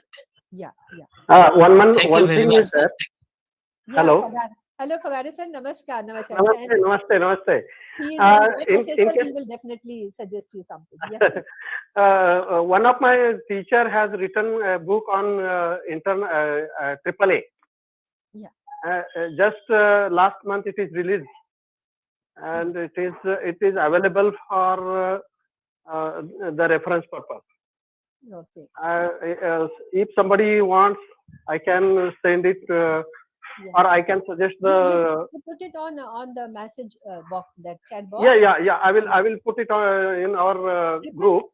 AAA is you have that audit. Okay, administrative. Yeah, audit. Academic and administrative audit. Administrative audit. Yeah, okay, yeah. This AAA is compulsory as far as university and autonomous colleges are concerned. Yeah. A little bit relaxed with the UG PG colleges, where you have this internal academic audit you can have. So yeah, of course. Sir who has asked me, Phukan sir, you can have your own audit, or if your university has some system, ask them. Actually, university will get marks for this. So your university should develop a system where you can apply. Okay, and you can get yourself audited, but you can have an internal audit. As I told you, 2-3 Right. experts, and you have to make a forward for it. Okay. Right. Yes, and so what sir says, you can refer to the book. Okay. Right. Yeah. Yes, sir. Thank you so much ma'am. तबीयत खराब होने के बाद भी आपने समय निकाला, और आपका सेशन हमेशा की तरह सबसे बेस्ट, सबसे अच्छा और नॉलेजेबल होता ही होता है। और जितने भी एक्सपर्ट इस कार्यक्रम में आए, सबने मतलब जिस तरीके से इस सब्जेक्ट के ऊपर अपनी बातें रखी है, निश्चित ही सभी लोगों के बहुत ज्यादा काम आने वाली है। और पूरी जानकारी आप लोगों के माध्यम से जो मिली है, कहीं पर साइकिल आने वाली है, कहीं पर पहली बार प्रोसेस हो रही है, तो जहाँ पर भी ये सारी चीजें नेक्स्ट से रिलेटेड होने वाली है, उनके लिए तो पूरी तरह से गाइड का काम हुआ। तो thank you so much ma'am, आप आए। आज हमारे साथ में बहुत सीनियर मोस्ट डॉक्टर प्रोफेसर पीके गुप्ता साहब जुड़े हुए हैं, और कंटिन्यू सर का मार्गदर्शन हमको मिलता रहता है, बातचीत होती रहती है।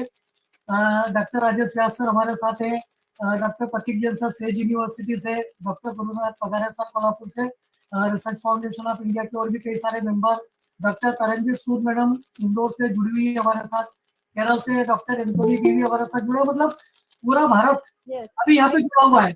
I would add one principal from Gujarat is also there. Sir Himachal Pradesh से भी है सर, हिमाचल प्रदेश विश्वविद्यालय शिमला से भी जुड़े हुए हैं। सर मैं वही बात बोलने वाला था कि अभी पूरा हिंदुस्तान ही यहाँ पे है। तो हमारे प्रयास था, और इस प्रयास में जितने भी हमारे एक्सपर्ट है, उनके द्वारा जो इस कार्यक्रम को जिस सफलता से पूर्ण किया है, और अभी तो हमारे सेशन और आना बाकी है, तो उन सभी को तो बहुत बहुत धन्यवाद है ही। साथ में पार्टिसिपेंट जो पूरे हिंदुस्तान के जुड़े हैं, उनको भी बहुत बहुत धन्यवाद। हमारे जो ऑर्गेनाइजर है क्रिश्चियन एमिनेंट एकेडमी और सेज यूनिवर्सिटी, उनका पूरा सपोर्ट रहा, उसके लिए भी thank you so much. Rajesh Vyas sir हमारे साथ जुड़े हैं, मैं सर को इनवाइट करना चाह रहा हूँ। Sir please. Vyas sir. Ajay sir नमस्ते। ज्योति पाटिल मैडम को नमस्कार बहुत बहुत। नमस्कार। और आपको तो सुनना हमेशा ही हमारे लिए बेनिफिशियल ही रहता है। रिपीटेशन होगा, बहुत सारी चीजें आपको नहीं, कुछ तो नया मिल ही जाता है। और थैंक्स आपको। और मुझे अब भी जस्ट पता पड़ा आपकी क्या तबीयत गड़बड़ है, कुछ बता रहे हैं जैसे। I'm actually serious, not really well, but since I have promised you that I'll deliver a lecture long back, that now I am refusing the proposals of this. I'm not well these days, I don't know. And as publicly I can declare that I'm an asthmatic patient also. But I used to manage things. It's not that I'm ill, but it is something other thing, which is I'm having fever, and it's been 10 days I am under fever. That's why I'm not well at all, and some investigations are going on. So I hope I will not mention these things in public. Yes, sir. चलिए madam, ध्यान रखिए, आप जल्दी स्वस्थ हो। बहुत बहुत धन्यवाद आपको। Thank you so much ma'am. Thank you. सभी पार्टिसिपेंट्स, सभी पूरे भारत भर के जुड़े हैं, सभी अलग अलग कॉलेज यूनिवर्सिटी के प्रोफेसर्स और एजुकेशनल, सबको थैंक यू सो मच। और आज का कार्यक्रम को कंडक्ट करने के लिए डॉक्टर प्रकाशिनी तिवारी मैम और हमारी टीम RFI टेक्निकल, हमारा पूरा टीम RFI का, सबको बहुत बहुत धन्यवाद। भवानी सर भी सारी चीजें हिमाचल से बहुत अच्छे से कर रहे हैं, और सारी तैयारियां चल रही है। मतलब मैम पूरा हिंदुस्तान है यहाँ पर अभी हमारे इस कार्यक्रम में। ऐसा कोई स्टेट नहीं है जहाँ के पार्टिसिपेशन यहाँ पर नहीं हुआ हो। तो हमारे लिए बहुत बड़ी और खुशी की बात है कि हम हर जगह पहुंच पा रहे हैं, और यह सब आप जितने भी एक्सपर्ट हैं उन्हीं के कारण हो पाता है। So thank you so much. जितने भी एजुकेशनिस्ट यहाँ पर जुड़े हैं उनको सबको थैंक यू सो मच। नमस्कार। Thank you. गुजरात से प्रिंसिपल के साथ मेरी कॉलेज के और भी अध्यापक भी हर रोज जुड़े हुए हैं। जी हाँ। Nice to see you, Hasida madam. She is a very promising principal from Gujarat. Yes. Thank you. तो सबसे ज्यादा फायदा मुझे होने वाला, क्योंकि नेक्स्ट वीक जो है मेरी यूनिवर्सिटी में NAAC टीम विजिट करने वाली है। Oh. Yes. For that you have to have a presentation.